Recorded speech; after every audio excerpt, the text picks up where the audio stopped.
وإنذا تريئوا سماع بإذن تمثلوا بهيمانتهم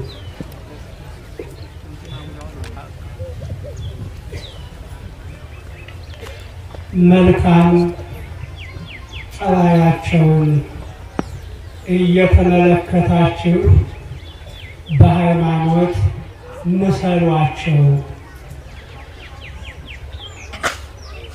ብርሃነ ዓለም ቅዱስ ጳውሎስ በኢጣሊያ ሀገር ሆኖ ለወገኖቹ ዕብራውያን ጽፎ በልጁ በጢሞቴዎስ እጅ በላከው መልእክት ምዕራፍ 13 ከቁጥር 7 ላይ የምናገኘው ቃል ነው። በቅድሚያ ብፁዕ አባታችን አቡነ ቄርሎስ የሀገረ ስብከታችን ሊቀ ጳጳስ፣ ሁላችሁም የቤተ መቅደሱ አገልጋዮች በየማዕረጋችሁ ምዕመናንና ምዕመናት በልዑል እግዚአብሔር ፍጹም ሰላም እንደምን አደራችሁ? እንደምን አረፈዳችሁ? አሜን። በዕድሜያችን ላይ የንስሐ ዕድሜ በመጨመር ለዚች ዕለትና ሰዓት አልቅቶ ስሙን እንድንጠራ ቃሉን እንድንሰማ ስለፈቀደልን የአባቶቻችን የቅዱሳን አምላክ ቅዱስ እግዚአብሔር አሁንም በድጋሚ ይመስገን። ቤተ ክርስቲያናችን የቅዱሳንን የቅዱሳትን የዕረፍት የልደት መታሰቢያ የምታከብረው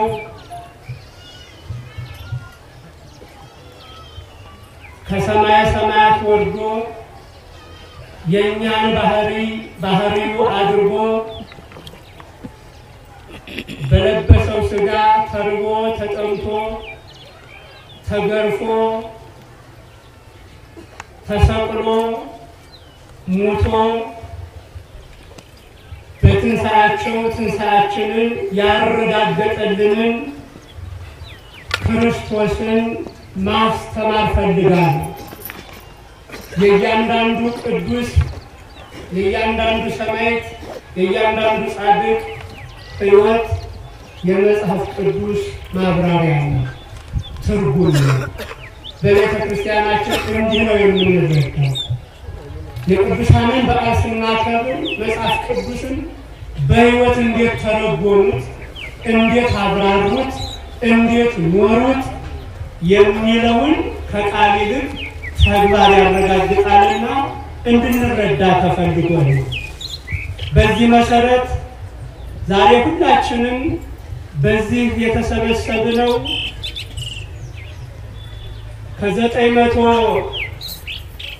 ከ912 ዓመተ ምህረት ጀምሮ ለ333 ዓመት ኢትዮጵያን በታማኝነት ከመሩት ካስተዳደሩት ቅዱሳን መሪዎቻችን መካከል በ1101 ዓመተ ምህረት በዚህች በቅድስት ሀገራችን በኢትዮጵያ ይልቁንም በላስታ አውራጃ የተወለደውን ቅድስናን ከቅድስና ጋር ንግስናን ከምህንድስና ከፍልስፍና ጋር አስተባብሮ የያዘው የታላቁ አባታችን የጻድቁ የቅዱስ ላሊበላ መታሰቢያን ምክንያት በማድረግ ሁላችንም የተሰበሰብነው። እንዲህ አይነቱን ስራ እንድንሰራ ከቀደሙት አባቶቻችን ሕይወት እንድንማር ብርሃነ ዓለም ቅዱስ ጳውሎስ በብዙ መልእክታቱ አሳስቧል፣ አስተምሯል። ከዚያ መካከል አንዱ አሁን የጠቀስኩት ነው። ወእንዘ ትርእዩ ሰናየ ግዕዞሙ፣ መልካም ጠባያቸውን እየተመለከታችሁ። ጠባይ ሲባል ብዙ አይነት ነው። የእኛ የቅዱሳኑ ጠባይ መልካም ነው። መልካም ጠባያቸውን እየተመለከታችሁ ተመሰሉ በሃይማኖቶሙ፣ በሃይማኖት ምሰሏቸው አለ ብርሃነ ዓለም ቅዱስ ጳውሎስ። በብሉይ ኪዳን በመልካም ምግባራቸው ጠባያቸው አብነት የምናደርጋቸው ብዙ የብሉይ ኪዳን ጻድቃን አሉ ነበሩ። በሐዲስ ኪዳንም ብርሃነ ዓለም ቅዱስ ጳውሎስ ይህን መልእክት ለወገኖቹ ለቤተሰቦቹ ለዕብራውያን ሲጽፍ በነበረበት ዘመን ከሱ በፊት በዚህ ዓለም እንደሚገባቸው ተመላልሰው እግዚአብሔርን አሳውቀው አስመስግነው ያለፉ ብዙ የሐዲስ ኪዳን ቅዱሳን ነበሩ። እነ ቅዱስ እስጢፋኖስ፣ እነ ቅዱስ ያዕቆብ ይህ መልእክት ከመጻፉ በፊት የነበሩ ቅዱሳን ናቸው። እኒህንና እኒህን የመሰሉትን ቅዱሳን አባቶቻችንን መልካም ጠባያቸውን እየተመለከታችሁ እንዴት በዚህ ምድር ላይ ሃይማኖታቸውን በተግባር እንደገለጹት ባነጋገራቸው፣ ባካሄዳቸው፣ ባለባበሳቸው ምን ይመስሉ እንደነበረ በዓይነ ሕሊና እየተመለከታችሁ በሃይማኖት ምሰሏቸው ይልና እስመ ኢየሱስ ክርስቶስ ዘትማልን ወይወን ወክመ ውእቱ እስከ ለዓለም። እነሱ የተመሰረቱበት ያመኑት የዳኑበት ሕይወትን የተጎናጸፉበት ትናንት ያመኑት ኢየሱስ ክርስቶስ ትናንትና ወይወን ዛሬም ወክመ ውእቱ እስከ ለዓለም ለወደፊትም እስከ ዘላለም ያው ነውና አለ። እነ ቅዱስ ላሊበላ በሕይወተ ሥጋ ሲመላለሱ ድንቅ ሥራ ይሰሩ ዘንድ ያገዛቸው የረዳቸው ለመንግሥቱም ያበቃቸው ኢየሱስ ክርስቶስ ትናንትናም ዛሬም ነገም ያው ነው አለ። ቅዱሳንን መመልከቱ እዚሁ ነው የሚያደርሰው። እርሱ ግንድ ነው፣ እነርሱ ቅርንጫፎች ናቸው። ቅርንጫፉን ስንከተለው ከግንዱ ነው የሚያደርሰው። ታዲያ ቅዱስ ጳውሎስ ብርሃነ ዓለም ይህንን ማሳሰቢያ ሰጠ። አባቶቻችሁ የተመሰረቱበት ኢየሱስ ክርስቶስ ትናንትም ያው ነው፣ ዛሬም ያው ነው፣ ወደፊትም ያው ነው። ኢየሱስ ማለት መድኃኒት ማለት ነው። የዳኑበት መድኃኒት ማለት እነሱ የዳኑበት እነሱ የተፈወሱበት መርገመ ሥጋ መርገመ ነፍስን ያስወገዱበት መድኃኒት ኢየሱስ ክርስቶስ ትናንትና ፈዋሽ ነው፣ ዛሬም ፈዋሽ ነው፣ ነገም ፈዋሽ ነው፣ አዳኝ ነው። እነሱ ስትመለከቱ ይህንን ነው የሚያሳያችሁ፣ የሚያረጋግጡላችሁ ይህን ነው አለ። በዓለማችን መድኃኒት ተቀምሞ የመጠቀሚያ ጊዜ ገደብ ይወሰንለታል። የመጠቀሚያ ጊዜው ካለፈ ብንጠቀመው ራሱ በሽታ ይሆናል እንጂ ከበሽታ አይፈውስም። ኢየሱስ ክርስቶስ ግን ትናንትናም ያው ነው፣ ዛሬም ያው ነው፣ ወደፊትም ያው ነው። የመጠቀሚያ ጊዜ ያለፈበት የማይባል ከድንግል ማርያም የተቀመመ መድኃኒታችን ነው። ሊቁ አባ ጊዮርጊስ ዘጋስጫ እንዳለው አቃቤ ሥራይ መጻ እምሰማየ ሰማያት ወዕፀ ፈውስ ተረክበት በቤተ ዳዊት አለ። አቃቤ ሥራይ ሐኪሙ መለኮት አካላዊ ቃል ከሰማየ ሰማያቱ መጣ፣ ወጸፈው ስተረክበት በቤተ ዳዊት መድኃኒቱ የሚቀመምባት የፈውስ እንጨት ድንግል ማርያም ደግሞ በዳዊት ጓሮ ተገኘች አለ። ከድንግል ማርያም የተቀመመው መድኃኒት ኢየሱስ ክርስቶስ ዘመን አለፈበት አይባልም። አንተ ዘእሙንቱ ወአንተ ዘለለ እንዳሉት ሊቃውንቱ የነሱ መድኃኒት የኛም መድኃኒት እሱ ነው። ስለዚህ ነው ቅዱስ ጳውሎስ የቀደሙትን አባቶቻችሁን ወደ ኋላ መለስ ስንል ተዘከሩ መኳንንቲክሙ ዘነገሩክሙ ቃለ እግዚአብሔር የእግዚአብሔርን ቃል የነገሯችሁን ያስተማሯችሁን ዋኖቻችሁን አስቧቸው አትርፏቸው። ወይዘ ትርእዩ መልካም ስራቸውንም እያያችሁ በሃይማኖት ምሰሏቸው። እነሱ የዳኑበት እነሱ የተመሰረቱበት አምላካችን ኢየሱስ ክርስቶስ ትናንት ነበር፣ ዛሬም አለ፣ ወደፊትም ይኖራል። በምድር ላይ የምናምነው ተስፋ የምናደርገው ቁስ ነገር ሁሉ ያልፋል፣ ይጠፋል። እርሱን የተጠጋ ግን የማያልፍ ነውና የማያልፍ ይሆናል። ቅዱስ አባታችን ላሊበላ ትናንት የዳኑበት ኢየሱስ ክርስቶስ ዛሬም ሕያው ነው፣ እርሱንም ሕያው አድርጎታል ላሊበላ።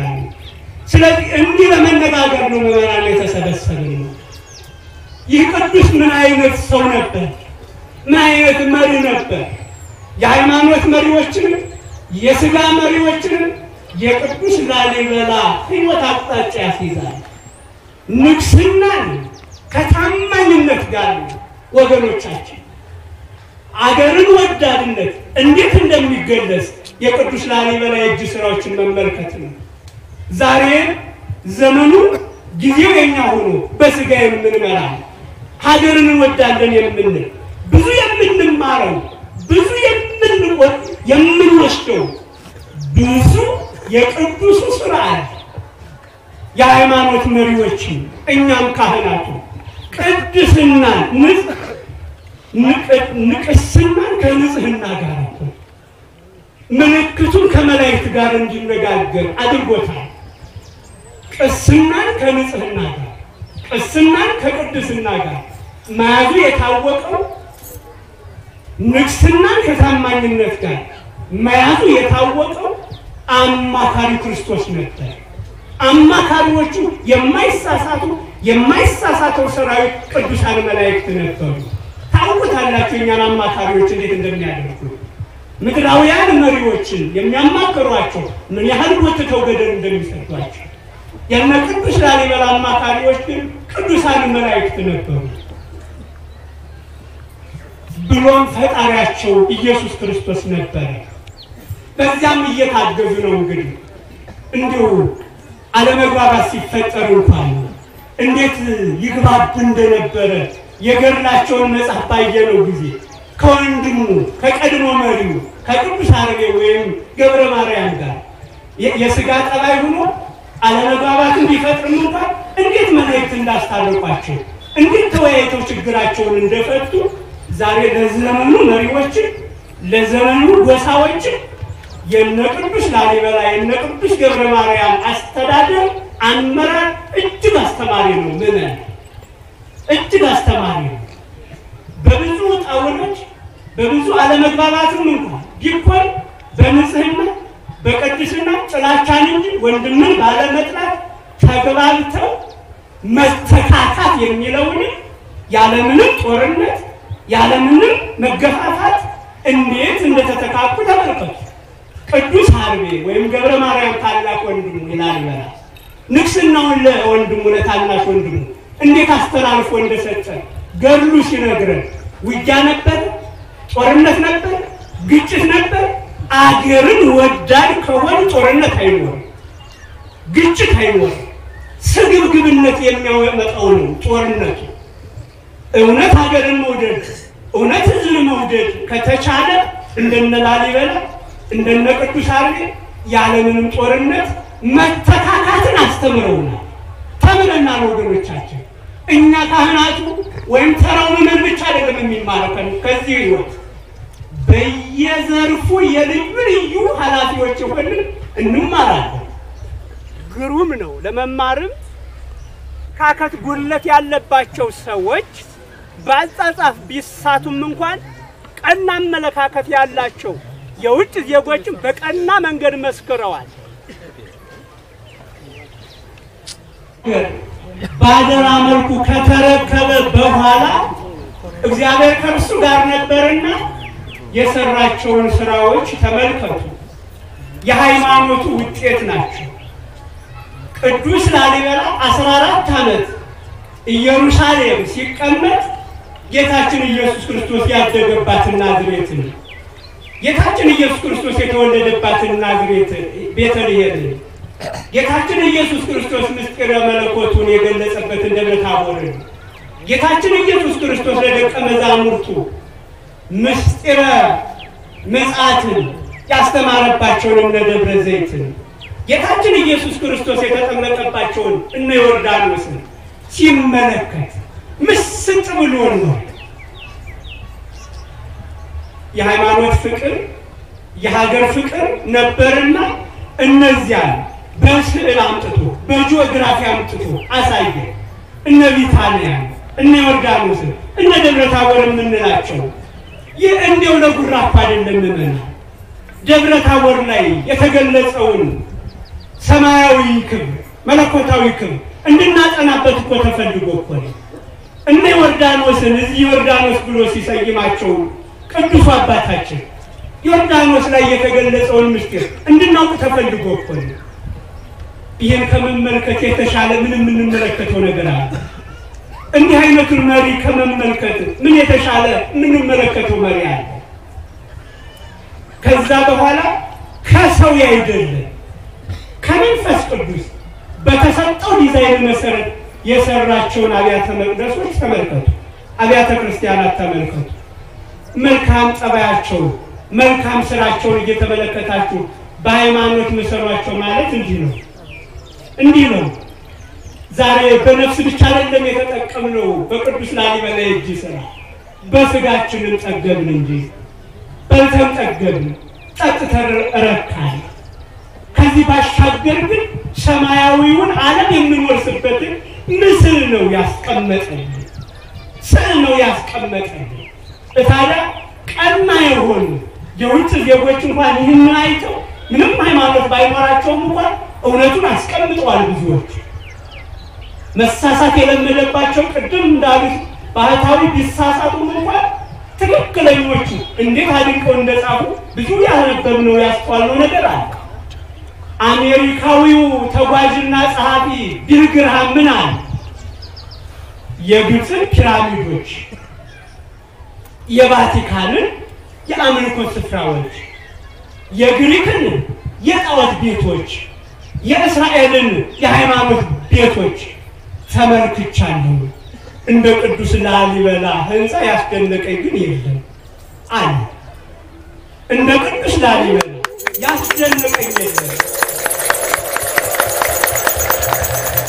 አለና ዛሬ ዓለም በጥበብ መጠቀች፣ ወደ ጨረቃም ወጣች፣ ህዋውንም መረመረች። ነገር ግን አለኛ የእናንተ አባቶች የተገለጸላቸው ሰማያዊ ጥበብ ግን ለዓለም ስውር ነው ነው። የነዚህ ጀግኖች ልጆች እኮ ነን ምዕመናን። አባቶቻችን እኮ እንዲህ ነበሩ። አንዳንድ አገሩን የማያውቅ ታሪኩን የማያውቅ ወጣት በጆሮ ሰምቻለሁ።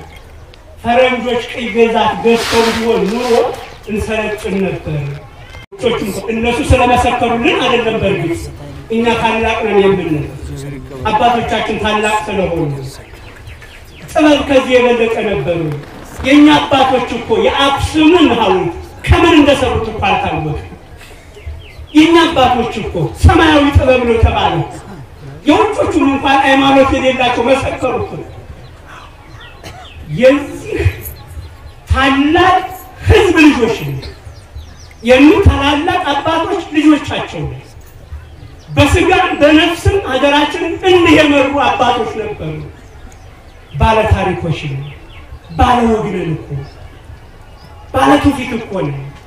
ጥበቡ ነው፣ ስነ ጽሁፉ ነው የሳይንስ ምርምሩ ነው የኛ እኮ ነው ፈረንጆች የሚራቀቁበት እንጀራ የሚበሉበት ታዲያ ዛሬ በመጪ ባህል የኛ መወሰድ አስቆጭም ነን የኛ ልጆች እነ ቅዱስ ላሊበላን ማናሳያቸው ሆነን እነ ቅዱስ ይመሃንን እነ ናቁቶ ለዓለም እንዴት ንግስናን ከቅድስና ጋር መምራት እንደሚቻል ሳናስተምራቸው ቀርተን በየትምህርት ቤቱ በየዩኒቨርሲቲው ይህን ታሪክ ሳንቀርጸው ቀርተን ስንቱ ወጣት ታሪክ አልባ ሆነ ስንቱ ወጣት ትውፊት አልባ ሆነ እንዲህ የሚታዩ የገዘፉ ሕያዋን የሆኑ የታሪክ አባቶች አሉን እኮ ነው እኒህን እንመልከት እንጂ እንስተካከል እንጂ ዛሬ በየከተማችን ዛሬ በየሰፈራችን የሚታየው አካሄዳችን ጸባያችን የኛ አባቶች ጸባይ አይደለም አለባበሳችንን እናስተካክል አነጋገራችንን እናስተካክል ሃይማኖታችንን እናስተካክል ማለት ወተናል ኦርቶዶክስ ተዋሕዶ ቤተክርስቲያን ተስተካከል ማለት ያለ ወተናል በእንግዳ ትምህርት ብዙዎቻችን ተወስደናል እነ ቅዱስ ላሊበላ መልካም ጸባያቸውን እያየን እንመልከታቸው እንጂ እናያቸው እንጂ በሃይማኖት ስንምሰላቸው እንጂ ምንም ያሳፍራል ከመላእክት ጋር የተነጋገሩበት ከእግዚአብሔር ጋር የተነጋገሩበት ሃይማኖት ነው ያላቸው ያንን ሃይማኖት ልንወርሰው ይገባል ነመን በእንግዳ ትምህርት አንወሰድ ባካችሁ በዚህ መድረክ ላይ ልገልጻቸው የማይገቡ በወጣቱ ላይ የተንጸባረቁ መጪ ጸባያት ተገልጸዋል ተው እንስተካከል ታሪክ አለን ወግ አለን ባህል አለን ሃይማኖት አለን ኮርተን የምናስኮራን ከማንም የምንቆርጥ አይደለም ስለዚህ እንደው ባጭሩ